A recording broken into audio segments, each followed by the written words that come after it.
Hi, everybody. Welcome to another episode of Talk Fort Dodge with Todd and Jeremiah. And today we have with us Barb Bickford Vonsak, the, I'm going to say, premier wedding planner in Fort Dodge. She does a lot of weddings and knows all about weddings. So welcome, Barb. Can you tell us a little bit about yourself? Good morning, you guys. Good morning. Good morning. I was thinking about this and I thought, I'll add a little humor into it. I was born and raised in Fort Dodge. Actually, I actually live in the same home that I grew up in. So I'm 64, so thought I'd give my age out, but I've been in this home for 58 years. Wow. I grew up in this house as a kid, and so we kept the house. So we raised our kids here. Lived in Fort Dodge all my life. Love Fort Dodge. I don't think I'll ever leave. I love it here. So, jobs wise, I started out the typical Dairy Queen. Most everybody started at a Dairy Queen. Then they went to the waitress thing, but not a whole lot of people after the Dairy Queen went to the Top Hat Lounge, but I did. And I was a shy gal before I went to the Top Hat. You must not have been eating a lot of the ice cream. No, I did not. I said I had to get out of the business afterwards. But actually, the Top Hat was my favorite job. I was not a go-go girl. I was a waitress, and the little Shirley Nelson was down there. She was a bartender, and I was really a bashful girl. I was shy, but she brought me out of my shell. And it was back then, the Top Hat was the place to go. Might still be. I don't know. I haven't been there. Joe and I met there. I haven't been there forever. So you can tell everybody you met at the Top Hat. We have pretty dull nightlives now, so. and then, of course, I went to my premier job, which was Target. I worked at Target for 31 years and absolutely loved it there. But at age 55, God set me in a different direction and had me start my own business, which is wedding planning. Wedding planning and decorating. Yep. So in 10 years, I built that business way up. Yeah. And great reviews. I mean, everybody, you come to, we worked with you before and we've worked together quite a bit, and you do such a great job, and we appreciate having you there, and you just make it easy for us. So thank you. I love what I do. That's for sure. So a little bit more about your business. Being a small business owner is tough, but you started 10 years ago. How many weddings now do you plan a year? Now, I'd say probably 30 to 35 that I'm actively involved with. I talk to a lot of people on the phone, just alone, so I'll give them advice. I love to give advice on the phone, and I always say it's free. Talk is free. But usually 30 to 35 now. When I first started, oh my goodness, we were probably doing 80 weddings a year, but we were part of the decorating. We did a lot of the decorating. So we pack the decor up, send it out, bring it back in, and stuff like that. Now it's more, we do the decorating and the coordinating now. So I'm going to say probably this year I hope to have 30. Last year was a little bit. Yeah, 30 is a lot.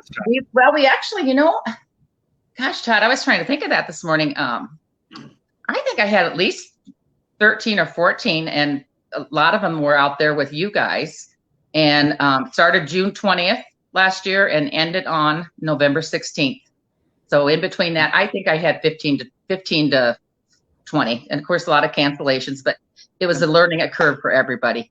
And they were small. A lot of people did a good job of keeping small weddings. It all worked out perfect. It worked out. We were able to have their day for them. So, yeah. Yep. So how many weddings total have you planned? Oh, golly sakes. 400 some. I have a shop, and I've used to pin up the couple's pictures, and I ran out of window space through the whole upstairs. I used to make the pictures, and so now it's like I need to go back into my Facebook account and make pictures of all the brides and grooms that I've had, or couples, everybody. It's just, at least 400 interactions with different people at least. That's cool. So when you're planning 30 weddings a year, are you just running around all crazy and wagging at times? Because like when my wife and I planned one, that was a lot on my wife and a little bit on me.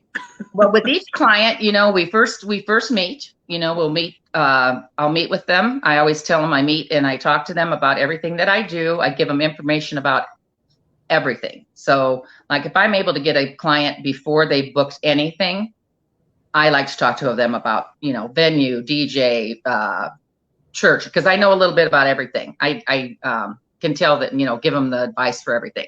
But if they've already come to me, then I tell them about because I know all the venues and how they work in Fort Dodge and around Fort Dodge, Humboldt, all them different places. So I know a little bit about it, so I can help them very much. But normally we meet, we get all the details down, and then their time comes probably 4 months before the wedding. We meet and discuss decor and all that. Then we meet again a couple months before, discuss timeline.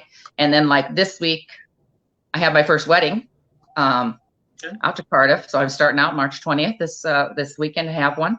And so this week is entirely that couple. So I just take care of everything for them. So no, I would say it's runaround week is now. So runaround Sue is right now. So I'll be running today quite a bit today. What is the biggest mistake brides make when they're planning their wedding? And grooms, I guess that they should be. Sharing too much information. It's a world of Pinterest. It's a world of taking pictures. I always tell people when they're doing a Pinterest page to make that private. The other thing is, let's say, taking a picture of your dress. I mean, it's so easy. Everybody takes a picture of their dress and they'll say, you want to see my dress? You want to see my dress? So they're showing everyone. And I'll say, don't show it to them because everybody's always got an opinion. They'll say, oh, do you like that one? And just remember, I always tell everybody especially when we're doing the wedding, I'll say, moms and dads, I want you to go hide because I want you to look special too. So sharing too much information, because right now we have so many opinions out there. And I've had a lot of brides have hurt feelings because they'll say, well, do you really think you want to do that? Or, so don't share too much information. Let it be a surprise for everybody. Going down that road, I was in one of my friends' weddings, and the priest, when we were doing the walkthrough the night before, he stopped everybody because she was kind of nervous about things and was kind of uptight, and he looked right at her and said, here's the deal. Tomorrow, we're going to practice everything, but it's not going to go perfect.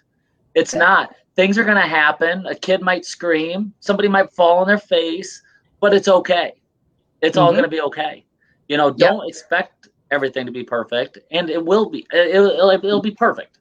It will be. No, and I'll always say that nobody's going to notice that. They'll if they do, they'll giggle. But that priest gave good advice because I always say, this day is about you two, and it's all about what you want to do. So I just say, don't sweat the small stuff, I guess. And like I said, that priest did give great information.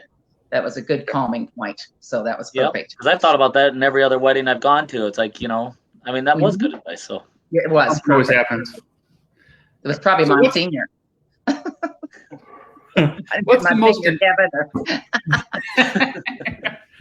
What's the most important thing for a bride to find? Is it the venue? Is it the caterer? Is it the DJ? Of course, it's the wedding planner. Is it the church? I thought about that this morning, and I thought, gosh, because I have a list that I go through with the brides and grooms. So the biggest advice that I can give them, of course, if you can have a wedding planner, have one. Like weddings have gone on for years without a wedding planner. I would have never imagined that my job would grow like it did. And I know there's big cities have them, and they're pricey. But if you can afford a planner, you have one. But just remember that. Well, the one thing I want to get across, the main thing to remember that when you go into wherever you're booking, or if you're booking with me, remember that you're my boss at that time. So if I don't, we want to make sure that I'm treating you with respect, and then I'm doing different things and taking care of you. But so the number one thing when you're planning a wedding is to have your date picked. So like if you're picking an October wedding or June is hot, May is hot, October's hot. They're all, so I always tell you to pick 3 dates. So number one, your number one choice, your number 2 choice, and lastly, hopefully you don't have to go to number 3. So you pick those dates, and if you have a planner, great. If not, then you want to check with family and who you're going to have in the wedding. Does that time work for you? Is Farmer Joe going to be in the field in October so that he can't, oh gosh, that's not going to work for me. Is it the Iowa State football game? I was just going to say that. That is always yep, you're right. And thanks for bringing that up, because that's always the second weekend in June. And yes, you don't want earbuds during the ceremony with everybody going, oh, guys, or whichever cycle. So good point. So that is always the second week in June. And I do know that second weekend. The next one, so after you got that done, then you want to get your church and your venue taken care of together. So, because your venue ultimately is going to be the spot where everybody's going to be. So church, venue. Then I put down photographer, because a lot of people have a special photographer they want. I mean, Troy Schroeder, telling you what, hot stuff there. I don't even know if he does as many weddings as he used to, but he sure is a lot of fun. Oh, he's great. Yes. But we have, a lot of people want a certain photographer. So, you want to make sure that they're available. And then videography is hot now too. So check those. And then lastly, I would say the DJ is, the sixth most important thing to do is pick the DJ. But if you have a DJ that you love, I mean, I don't know, there's a farmer out in Gowrie that a lot of people love. I think his name is Dean. So if you want Dean, you want to make sure that you're getting a hold of him. So those 6 things. After that, we can move to cake, and we can move to flowers and things like that. So the top 6 things are making that date together, and then venue, church, photographer, DJ. All those things have to be together before. Would you say one of your primary jobs is to just kind of take the stress off of everybody else? Oh yeah, stressed completely. I mean, that's Sean Ports is one of the gals I did their daughter's wedding, and probably the ultimate compliment that they ever gave me was people would say, well, aren't you nervous? Do you have this done? Do you have that done? And they said, nope, I have Barb, and I'm patting my shoulder on the pat myself on the shoulder on that one. But she says, nope, we have Barb. And then that group also gave me my own hashtag that says Barb knows best. So yeah, it's just stress. We take the stress off of everything. We just don't let anybody have any stress. We deal with everybody. We're at the venue and deal with everything. So after 400 of them, you kind of know, it's not as stressful when you've done this 400 times. No, it's not. And I never look at them and say, oh, I got it. It's a piece of cake. I like I had visited before, I've got this, but I explained to them, I do have it. I got this taken care of it for you. Because, the questions come up on the last week, and they're wondering if this is going to be ready, and that's ready. And of course it will be, but I won't say, well, of course I have it. But I just am kind and say, yep, that'll be taken care of. So. All right. Next questions Jeremiah came up with, so I'm going to let him ask them. Well, they've even made like TV shows about this, the Bridezilla. So do you have any good stories of a Bridezilla or a Momzilla that you could tell without getting yourself in big, huge trouble?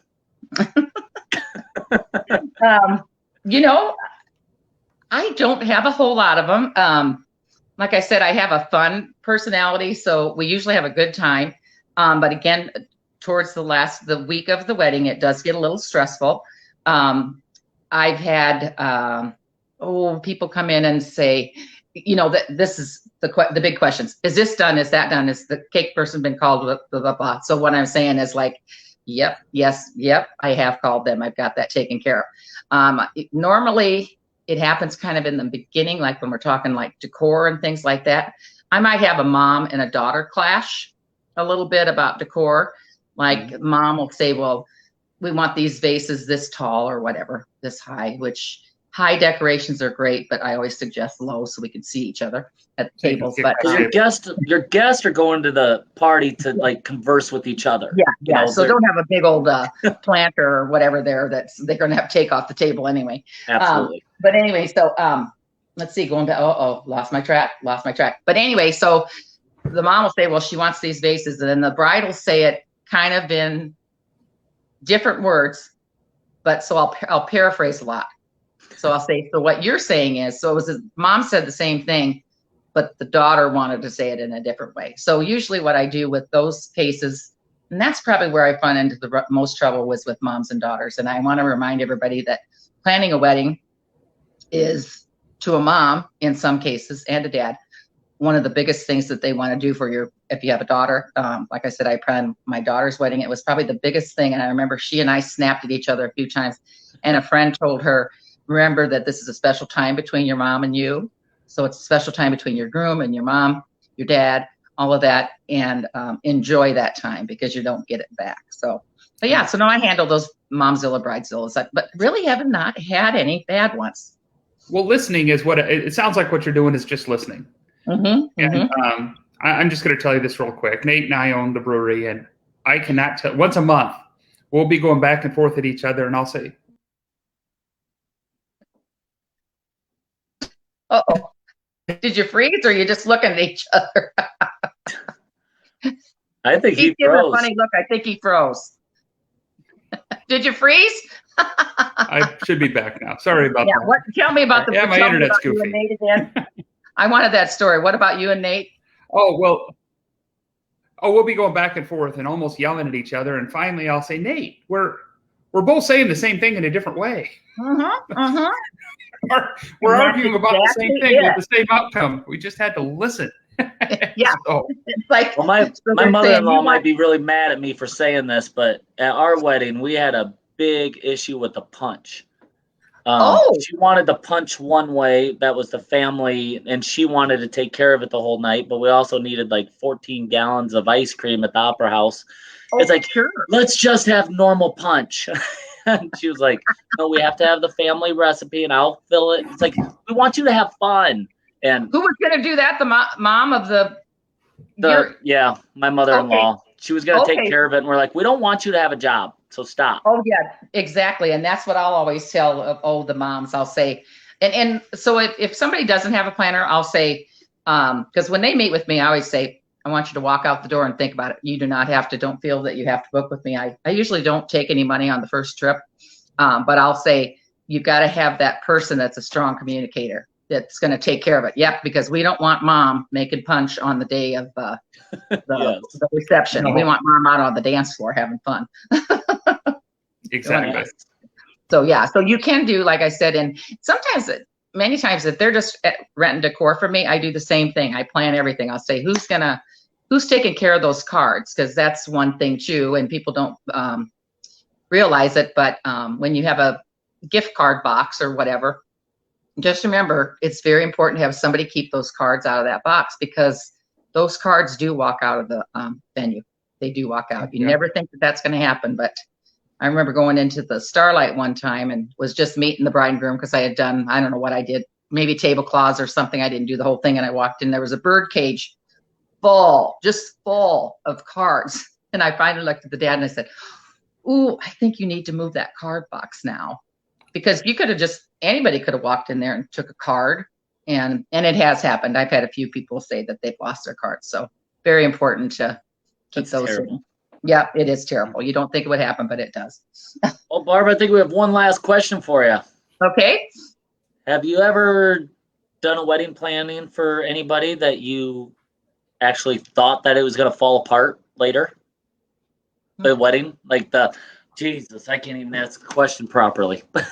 Have you ever done a wedding plan for somebody and know that it wasn't going to last? And you don't have to say names. Not. Yeah. Okay. Barb and Joe Vonsak. I don't think that was 41 years ago. I'll tell you what. My mom and dad didn't think it was going to work. That's for sure. My dad did not think it was going to work. If he saw my wedding pictures, my dad was not happy. He thought, this isn't going to work. This isn't going to happen. Well, I've been proving my dad wrong for a while. You know what? I don't know if I could classify that I know that it's going to happen. We live in a strange world right now. Lots of split ups out there, and that's, it's just the way it is. And it happens. But I always think to myself,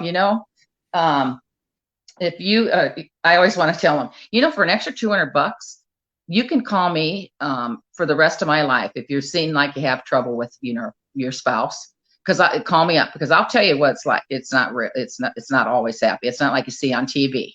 I said, you gotta kick them. You don't kick them, but you gotta show them who's boss sometimes. And it took me 40 years to show Joe who's boss in 1 year, and now he's fighting back now. So oh geez. So I just, he went from being trained to stray. Yeah. It takes a lot of work, and but yeah, I mean, I know that it's a fact of life that some of them aren't going to work. So there's a few pictures I probably need to take down at the shop. It's hard for me to do that. Oh, leave them up. What the heck? It's memory. Yeah, there you go. Either way, it's memory. Because sometimes I'm planning the second wedding. So, and that's good. Repeat business is good. Repeat business. Yeah. It's like selling houses, repeat business. Yeah, exactly. You guys know it. So, yeah. Awesome. So that's about it, I think. Yeah, I think we're at our time too. So I just want to say thank you for being here with us today. It's a lot of fun. Make sure you share this. We'll share it on all our pages. So anybody didn't watch us live, they can watch us later. And yeah, this is, you guys are doing a great job. It's just lots of fun. I love watching it, and it's just off the cuff. Yeah. So, telling stories. Well, thank you, and you keep making people happy. I will. Thank you, guys. Thanks, Barb. Bye-bye now. Barb. Thank you.